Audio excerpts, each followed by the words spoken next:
Hey guys, स्वागत है आपका अपने चैनल ऑल एग्जाम एजुकेशन में। तो पिछले वीडियो में मैंने आपको प्रायद्वीपीय पठारी भाग के बारे में बताया था, जिसमें मैं आपको लास्ट में यही पठारी भाग के बारे में बता रहा था कि प्रायद्वीपीय पठारी भाग को कई उपभागों में बांटा गया, जिसमें मैंने आपको मालवा का पठार, बुंदेलखंड का पठार, बघेलखंड का पठार, छोटा नागपुर पठार, इन सब के बारे में बताया था। तो अब हम आज चर्चा करेंगे कि प्रायद्वीपीय पठारी भाग में जो पर्वत है, जो बहुत इम्पोर्टेंट पर्वत है, उसके बारे में। तो चलिए स्टार्ट करते हैं। प्रायद्वीपीय पठारी भाग के प्रमुख पर्वत। तो चलिए, पहला जो हमारा पर्वत है गिर पर्वत। तो गिर पर्वत जो है वो गुजरात में है, और गुजरात में कहाँ? गुजरात में काठियावाड़ जिला है, वहाँ पे है। और ये जो गिर पर्वत है वहीं पे गिर अभयारण्य भी है। तो चलिए इसको ऐड करते हुए चलते हैं कि गिर पर्वत कहाँ पे? गुजरात में, गुजरात के काठियावाड़ में है। गुजरात के काठियावाड़ में है, और यहीं पर क्या है? गिर अभयारण्य भी है। गिर अभयारण्य है। तो सेकेंड है हमारा सतपुड़ा पर्वत। तो ये जो सतपुड़ा पर्वत है वो दो नदियों के बीच में है। एक है नर्मदा नदी और दूसरा है ताप्ती नदी। तो चलिए इसको लिखते हैं। ये सतपुड़ा पर्वत कहाँ कहाँ पे? नर्मदा और ताप्ती के बीच में है। तो नर्मदा नदी और ताप्ती नदी के बीच कौन सा पर्वत है? सतपुड़ा पर्वत। सतपुड़ा पर्वत है, और मध्य प्रदेश में इसी का भाग है, सतपुड़ा का ही। तो एमपी में इसी का भाग है। और कौन सा भाग है सतपुड़ा पर्वत का? दो चोटी है, महादेव और मेकाल। तो कौन कौन सा भाग है? तो महादेव और मेकाल की पहाड़ी। ये एमपी में, मध्य प्रदेश में है। और ये जो सतपुड़ा है उसका जो सबसे ऊंचा चोटी है वो महादेव पहाड़ी पर ही एक चोटी है, जिसका नाम है धूपगढ़। वही है जो कि 1350 मीटर ऊंचा है। तो जो सतपुड़ा का सबसे ऊंची चोटी है, जो सतपुड़ा है, सतपुड़ा का सबसे ऊंची चोटी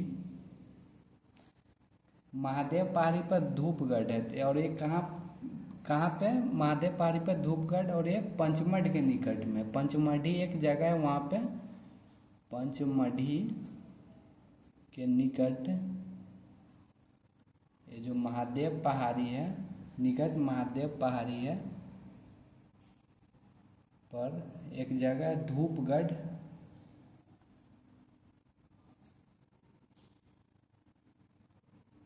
महादेव पहाड़ी पर जो सतपुड़ा का सबसे ऊंची चोटी है वो धूपगढ़ है। और ये कितना ऊंचा है? 1350 मीटर ऊंचा है। इस बात को भी आप ध्यान में रखिएगा। तो चलिए नेक्स्ट पॉइंट पे हम चलते हैं। एक मेकाल है जो अमरकंटक भी उसको बोलते हैं, वहां से 3 नदी निकलती है, सोन नदी, महानदी और नर्मदा नदी। तो एक बात ध्यान में रखिएगा कि मेकाल से 3 नदी निकलती है।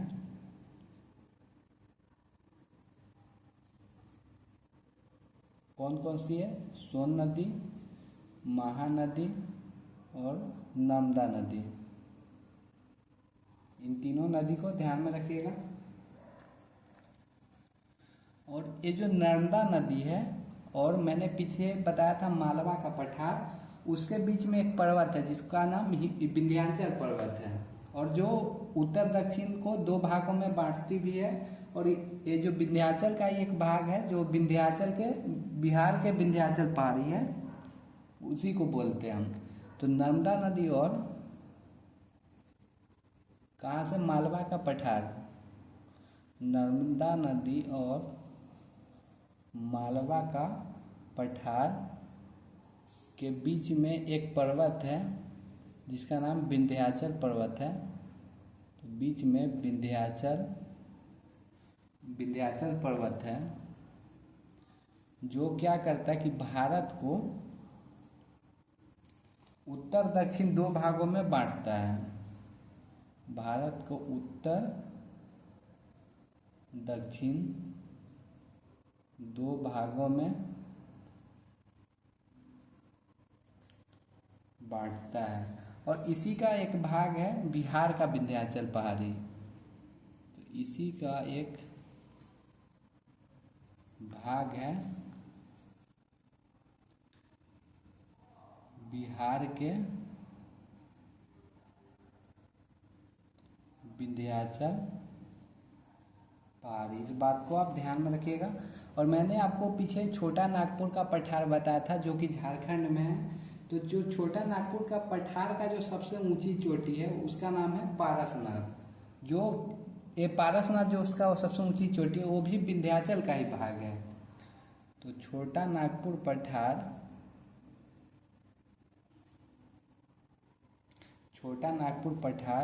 की सबसे ऊंची चोटी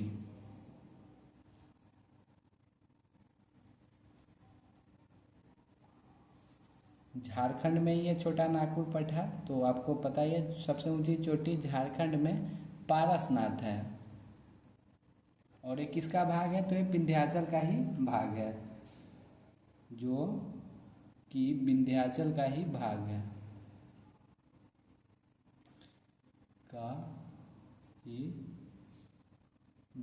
और ये कितना ऊंचा है, तो ये 1365 मीटर ऊंचा है, 1365 मीटर। और मैं जब आपको जनजाति पढ़ाऊंगा जिसमें मैं आपको गारो जनजाति, खासी जनजाति, ये सब के बारे में पढ़ाऊंगा, तो ये सब जो जनजाति वो जेनेतिया पहाड़ी पर है। और चलिए पहले मैं लिखता हूँ कि एक गारो, खासी और जेनेतिया, ये तीनों जनजाति है। और इसका इसी के नाम पे, इसी जनजाति के नाम पे मेघालय क्षेत्र में इस पहाड़ी का, तीनों पहाड़ी का नाम पड़ा है। तो गारो, खासी, जेनेतिया पहाड़ी पश्चिम से पूर्व क्रम है, पश्चिम से पूर्व क्रम है। और इन तीनों पहाड़ी का नाम इसी जनजाति के नाम पे पड़ा है। तो इन तीनों पहाड़ी का जो नाम है, पहाड़ी का नाम मेघालय क्षेत्र में इसी तीनों जनजाति के नाम पर पड़ा है। तो जनजाति के नाम पर पड़ा है। और गारो पहाड़ी पर गारो जनजाति, खासी पहाड़ी पर खासी जनजाति और जेनेतिया पहाड़ी पर जेनेतिया जनजाति। तो ये ध्यान में रखिएगा, मैं ये पॉइंट आपको नहीं लिखूंगा क्योंकि इससे आपको समझ में आ जाएगा। मैंने उस हिसाब से ही लिखा कि गारो, खासी, जेनेतिया पहाड़ी पश्चिम से पूर्व क्रम में है और इन तीनों पहाड़ी का नाम मेघालय क्षेत्र में जनजाति के नाम पर पड़ा है। तो गारो पहाड़ी हो गारो जनजाति, खासी पहाड़ी हो खासी जनजाति और जेनेतिया पहाड़ी हो जेनेतिया जनजाति। और ये जो गारो, खासी, जेनेतिया जो है वो प्रायद्वीपीय पठारी भाग का अंग भी है। तो गारो, खासी, जेनेतिया ये क्या है, प्रायद्वीप पठारी भाग का अंग है, प्रायद्वीपीय पठारी भाग का अंग है। तो चलिए अब नेक्स्ट पहाड़ी पे चलते हैं। गुजरात में दो बहुत ही इम्पोर्टेंट पहाड़ी है जो जिसका नाम है अजंता और हरिश्चंद्र की पहाड़ी। तो एक गुजरात में है और दक्कन का पठार मैंने आपको पीछे पढ़ाया था, वो दक्कन के पठार में स्थित है। तो कौन कौन सी पहाड़ी, तो पहला एक अजंता और दूसरा जो है वो हरिश्चंद्र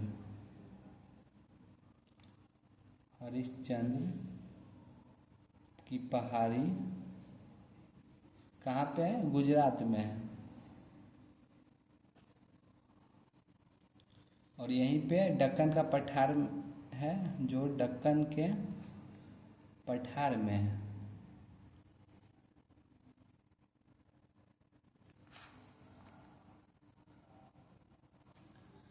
और पूर्वी घाट पहाड़ है उसका एक सबसे ऊंची चोटी जो कि उड़ीसा में है, जिसका नाम है महेंद्रगिरी।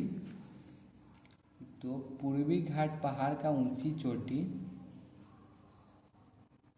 ये जो गारो खासी जेनेतिया मैंने बताया है पूर्वी घाट पहाड़ के ही भाग है, गारो खासी जेनेतिया। तो पूर्वी घाट पहाड़ के जो सबसे ऊंचा चोटी है, सबसे ऊंची चोटी कहाँ पे? उड़ीसा में है और उसका नाम क्या है? महेंद्रगिरी। उड़ीसा में महेंद्रगिरी है। और कितना? तो 1501 मीटर, ये भी ध्यान में रखिएगा, 1501 मीटर है। एक क्वेश्चन आता है हमेशा एग्जाम में कि विश्व का सबसे प्राचीन मुर्दार पर्वत कहाँ पे है और कौन सा है? तो ये ध्यान में रखिएगा कि अरावली पर्वत जो है वो विश्व का सबसे प्राचीन मुर्दार पर्वत है। और आपको मालूम ही होगा कि अरावली पर्वत राजस्थान में है। तो विश्व के सबसे प्राचीन मुर्दार पर्वत कहाँ पे? राजस्थान में और अरावली पर्वत है, राजस्थान में अरावली है। और इसका जो सबसे ऊंचा चोटी है वो माउंट आबू के निकट में गुरु शिखर है, जिसकी सबसे ऊंची चोटी कहाँ पे? माउंट आबू में है। माउंट आबू के निकट कौन सा? गुरु शिखर है, गुरु शिखर है। और इसका जो हाइट है वो 1722 मीटर है। और जो आप थार मरुस्थल का नाम सुनते हैं जो कि राजस्थान में है, तो ये जो पर्वत है अरावली पर्वत है उसी के पश्चिम में थार मरुस्थल है। चलिए इसको भी लिख ही देते हैं कि गुरु शिखर है कितना? तो 1722 मीटर। और इसी पर्वत के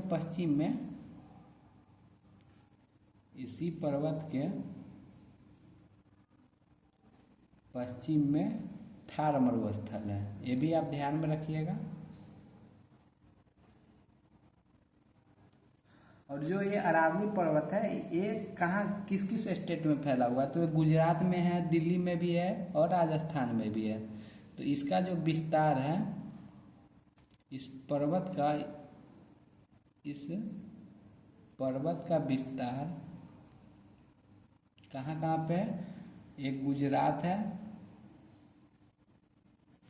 एक दिल्ली और राजस्थान में है,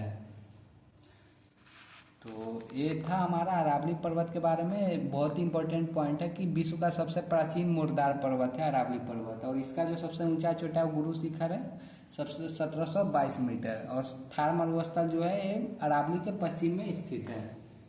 एक और पहाड़ी है शिवराई पहाड़ी,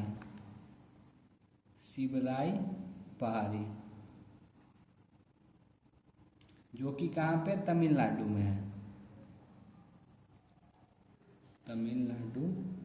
में है, और प्रायद्वीप भारत का जो सबसे दक्षिण में एक पहाड़ी है जिसका नाम है इलायची की पहाड़ी, और इसी को कार्डेम की पहाड़ी भी बोलते हैं। तो इलायची की पहाड़ी है सबसे दक्षिण में, प्रायद्वीप भारत का जो सबसे दक्षिण में है,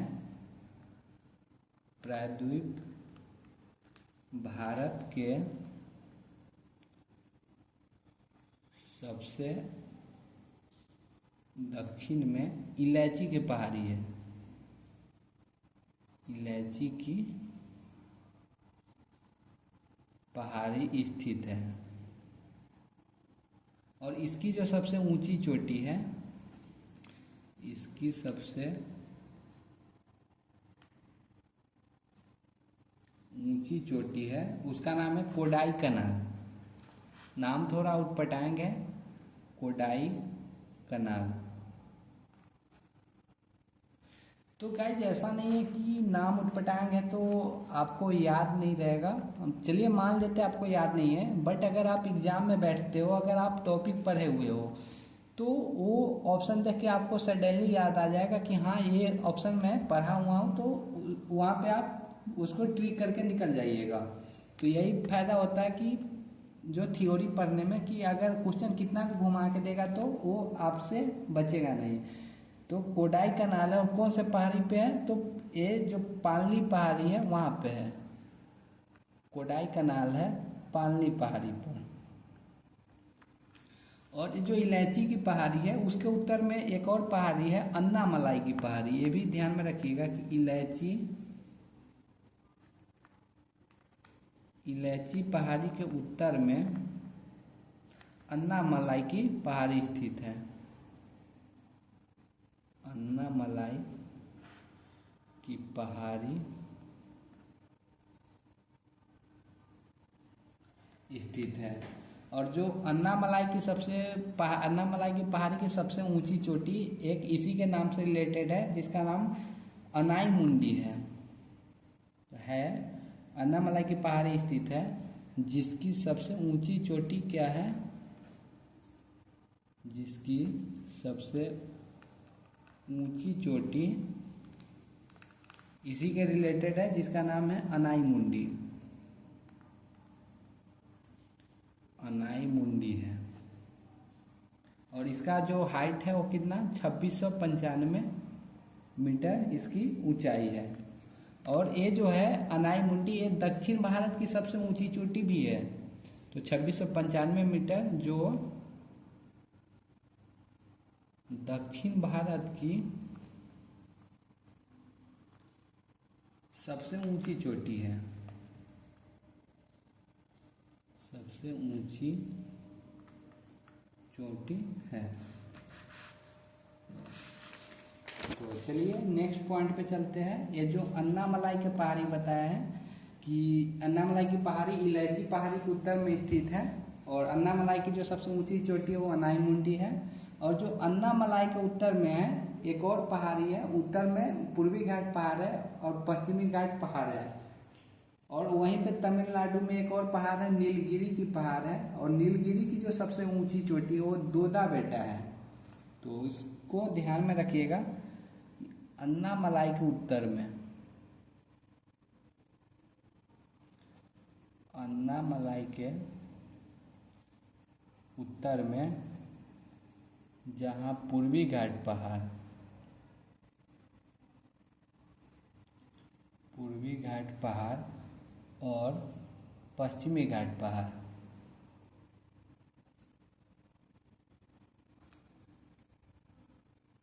पश्चिमी घाट पहाड़ मिलती है। और तमिलनाडु में वहाँ पे एक पहाड़ है नीलगिरी की पहाड़ी,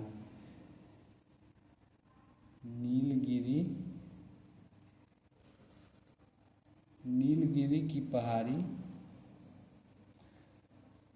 स्थित है। और जो नीलगिरी की पहाड़ी के सबसे ऊंची चोटी, जिसकी सबसे ऊंची चोटी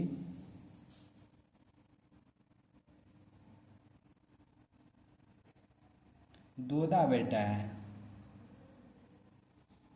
दोदा बेटा है। कितना 2637 मीटर। ये दक्षिण भारत की दूसरी सबसे ऊंची चोटी है। पहली मैंने आपको बताया कि 2695 मीटर अन्नामलाई की पहाड़ी, जिसकी सबसे ऊंची चोटी अनाई मुंडी थी। और ये जो नीलगिरी की पहाड़ी मैंने बताया जिसकी सबसे ऊंची चोटी दोदा बेटा है 2637 मीटर। और ये दक्षिण भारत की दूसरी सबसे ऊंची चोटी है, जो दक्षिण भारत की दूसरी ऊंची चोटी है।